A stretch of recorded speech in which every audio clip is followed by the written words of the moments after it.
Tiago, hoje a gente trouxe para o senhor a parábola da vinha, né? Que está lá no livro de São Mateus, no capítulo 20, né? Uhum. Essa parábola, ela traz muita coisa importante para a gente, né?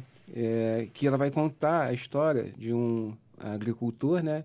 Que o dono da vinha, né? Que ele vai contratar funcionários, né?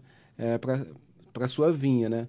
Então, Jesus conta essa parábola falando que ele vai de manhã na praça, pega alguns empregados, depois ele volta algumas horas Ao meio-dia, depois, né? e pega mais outros.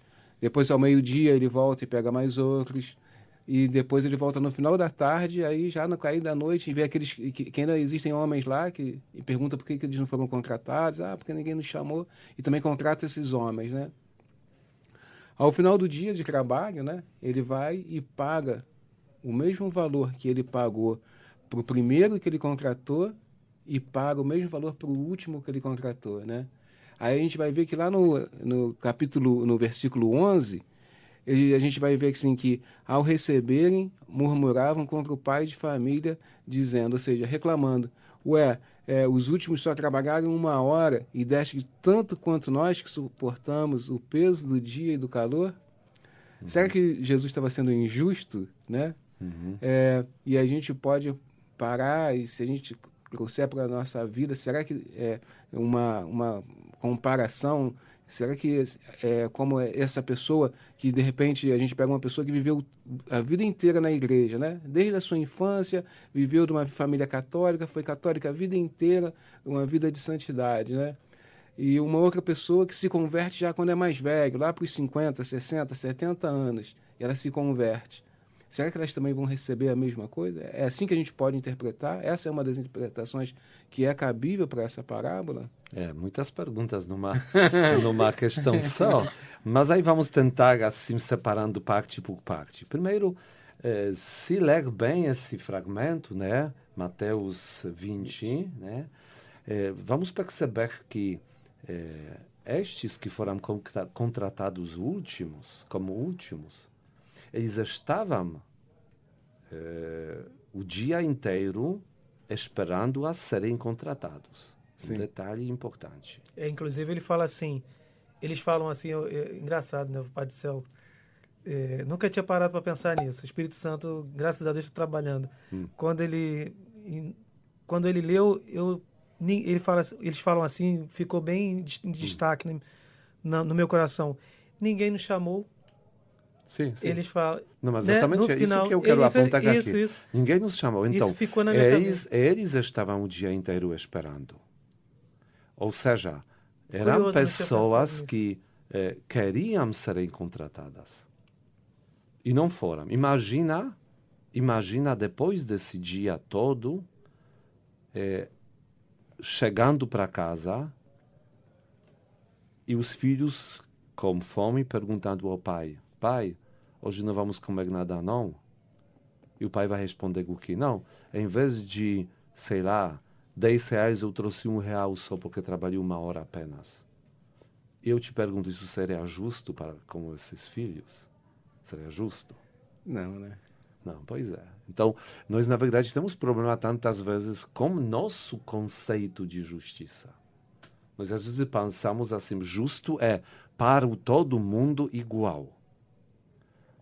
E eu digo, ok, então se vamos assim dividir, por exemplo, uma refeição, então vai ser a mesma quantidade de comida para o homem que tem 40 anos, 95 quilos de peso, e para uma criança de 3 anos, não é? Justo não é dar igual para todo mundo?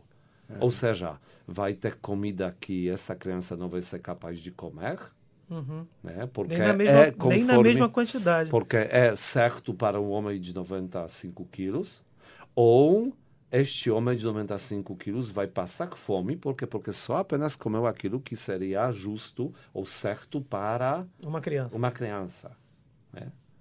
Então, nós temos tantas vezes os problemas com o nosso conceito de justiça. Nós achamos que justo é igual. E eu gosto de perceber que para Deus, dar o que é justo significa dar aquilo que o ser humano de fato precisa. E eu ainda digo mais, que bom que Deus está agindo conosco assim. Porque nós precisamos entender que nós tantas vezes nos comparamos com pessoas que existem neste mundo e aí podemos pensar que assim, eu vida inteira procurei Deus, procurei a igreja, consegui chegar a tal ponto e essa pessoa só no final da vida conseguiu se aproximar daquilo que eu vivi uma vida inteira. Aí eu te pergunto, o que você sabe sobre a história dessa pessoa? O que você sabe daquelas oportunidades que ele teve desde o início como você? Será que foram as mesmas oportunidades? Será que vocês dois começaram no mesmo patamar e tiveram as mesmas chances durante a vida? Só Deus para responder, né? Só Deus sabe. Isso, Só Ele pode avaliar a justiça, por o que é isso, justo. qualquer nossa avaliação, ela sempre vai ser injusta. Sempre vai ser injusta. Ao contrário, eu acredito que nós precisamos ainda, ao contrário, no sentido a tudo isso que a gente falou, temos que olhar ao contrário, né, a essas atitudes de Deus. Que nelas está a esperança para nós também, que por mais que nos achamos mais justos do que os outros, não sei se somos justos o suficiente para merecer a vida eterna. É um detalhe, assim, ok? Eu estou melhor do que fulano, quer dizer, vamos ficar junto no inferno, um vai ficar pouco mais abaixo ou pouco acima, os dois no inferno, e eu vou ficar feliz, por quê? Porque no inferno tem alguém que está pior do que eu. Será que é isso, né, que nós queremos? Né? Não queremos, acho isso. Né? Escutei uma vez, escutei e já reproduzi isso várias vezes, que eu aprendi, né, que a igualdade, a justiça, né, está exatamente em tratar desigualmente os desiguais. Né? Se eles não estão com as mesmas condições, eles devem ser tratados de forma diferenciada. Uns, né, por exemplo, no caso da divisão da comida, né? Já que um é abastado, podemos dizer assim, pode comer tanto, e o outro está precisando de mais, pode comer mais do que o outro, né? Sim, sim. E acho que seria aí a justiça. Sim, até porque quem vai avaliar não é o ser humano que é falho, e sim o próprio Deus que é perfeito. E porque aqui nós temos esse problema, como justiça que Deus nos ensina. Porque para nós parece que não tem nenhum problema se eu tenho muito mais do que eu preciso. Eu falei, Deus cuida para que nós tenhamos o suficiente e o necessário, e essa é a justiça de Deus. E nós tantas vezes discordamos disso, mas por outro lado, achamos que não tem problema se eu tenho muito mais do que eu necessito, e inclusive vendo alguém que não tem aquilo que ele está precisando, tem menos do que ele está precisando. Nós olhamos e achamos que não tem problema nenhum. É porque eu trabalhei e outro não trabalhou, ok? Mas será que não trabalhou porque tomou essa decisão que não vai trabalhar? Ou ele enfrenta alguns problemas psicológicos, problemas alguns outros, que fazem ele não ser capaz de ir atrás das oportunidades como eu fui. Será que os talentos que eu recebi só devem me beneficiar e eles não podem beneficiar os outros? Né? Aquilo que eu possuo, quanto que eu posso dizer que é só meu? Se Deus me deu esses talentos, né? Será que eles não deveriam servir também aos outros? Agora, Santiago, é muito interessante isso que o senhor trouxe. Por exemplo, quando essa frase, né, que o senhor falou, que o senhor destacou, que o Marcos falou também, quanto assim, ninguém nos chamou, né? Será que a gente pode interpretar também essa frase como a nossa obrigação, por exemplo, assim, como leigos, né, como pessoas que estamos no mundo? Não só a igreja, ela é responsável por anunciar o evangelho a toda a criatura. E a igreja também somos nós, né? Então, será que nós também somos essas pessoas? Eles lá não, ninguém chamou eles, né? Essa também não seria uma obrigação nossa também? Entende o que eu pergunto? Levar o evangelho. De levar também o evangelho a essas pessoas. Será que quando nós deixamos de levar às outras pessoas a mensagem do evangelho, nós não estamos deixando essas pessoas sem ninguém chamá-las, né? Exatamente. Nós temos que ver que a situação na qual se encontra nosso irmão é o nosso desafio também. Né? Lembramos, né, parábolas que Jesus conta, por exemplo, o bom samaritano. Né? Pessoas passam, um sumo sacerdote, um levita passa ao lado de um necessitado, viram cabeça, passam ao outro lado de rua, passam, né, pensando assim, não é meu problema. Então, eu tenho que cuidar, no final das contas, deste mundo. A quem? A mim mesmo e, eventualmente, aqueles que eu considero minha família? Sim, em primeiro lugar, sim. Mas será que aquilo que eu recebi de Deus só é possível para beneficiar a mim e, por exemplo, a minha família? Será que eu não ganhei nada mais de Deus? Será que eu não ganhei algum talento que, na verdade, Ele me obriga a possuir este talento, também partilhar ele com os outros?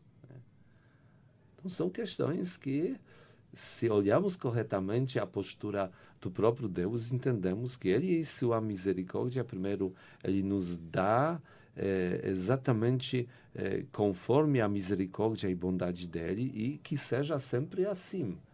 E que as nossas esperanças estejam na misericórdia e bondade de Deus e não naquilo que para nós parece que nós merecemos, então os outros não merecem. Até porque isso se encaixa com aquela verdade, né, que diz que a fé é dom de Deus.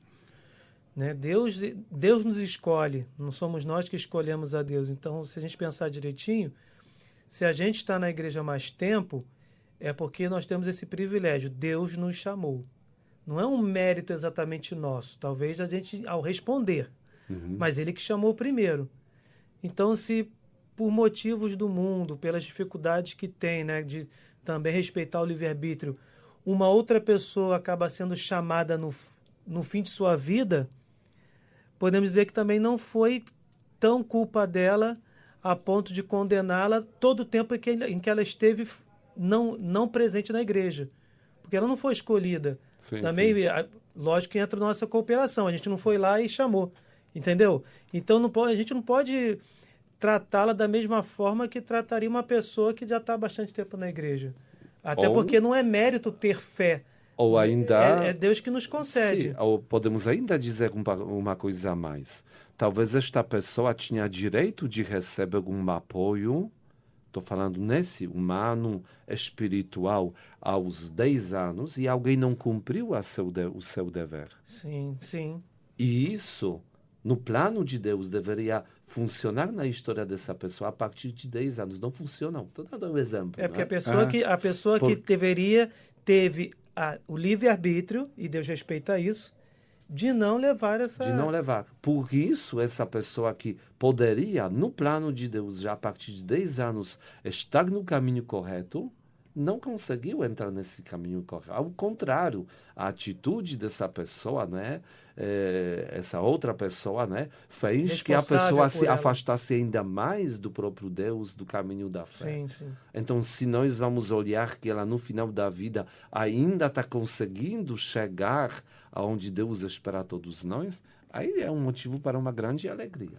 Porque, no final das contas, o Pai... A sua providência está sendo o que o Pai quer? Estou falando do Pai do céu. Tem todos os seus filhos lá no céu. Amém. E Ele faz tudo o que é necessário. E espera que a gente faça também. No final das contas, eles não são nossos irmãos. Eu não posso dizer Deus é meu pai, porém, meu próximo não é meu irmão. Então, eu tenho aqui algum grave problema.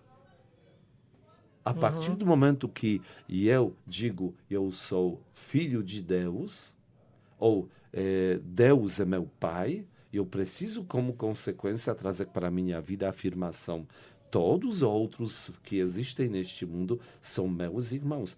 Como que eu cuido deles? Como que eu me preocupo com meu irmão, com minha irmã? Eu faço a minha parte? Ou trato eles como se fosse pessoa totalmente estranha para mim? E aí entra naquela questão.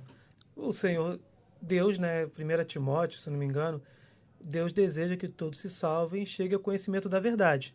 Por isso mesmo. que ele está chamando, nem que seja no fim da vida, aquele que ninguém chamou, aqueles que ninguém chamou. E também entra a questão da misericórdia de Deus, né, de procurar levar a todos essa oportunidade de aceitá-lo. Né? Sim. E a nossa parte, voltamos ainda a este ponto, né? É Sim, fazer sim. o trabalho de evangelização. Por isso ele fala, vá às nações e leve o evangelho. Sim, Então, e Tudo eu isso se escutei encaixa alguém, na mesma dinâmica. sabe, eu gostei de alguém que falou assim, né? Sobre evangelizar. Nós temos que sempre evangelizar. Isso vou deixar assim como já a questão aberta, né? Desse nosso programa. Temos que evangelizar sempre. Em algum caso, se não for possível, também com as palavras. São Francisco fala. Dizem que é São Francisco, eu não sei Mas bem. teve Paulo né? também, né? Sim. Evangeliza oportuna e inoportunamente. Também tem, mas essa parte, né? Evangelizar sempre, quer dizer, tudo na nossa vida tem que ser evangelização. E em alguns casos, se não tiver como, aí que eu posso até usar as palavras. Porque tantas vezes nós achamos que é o contrário, evangelização né? se resolve na falação. Então, que No Deus nos testemunho. proteja exatamente desta postura e que a nossa vida seja grande testemunho do amor misericordioso de Deus. Amém. Louvado seja nosso Senhor Jesus Cristo. Para sempre sempre seja seja louvado.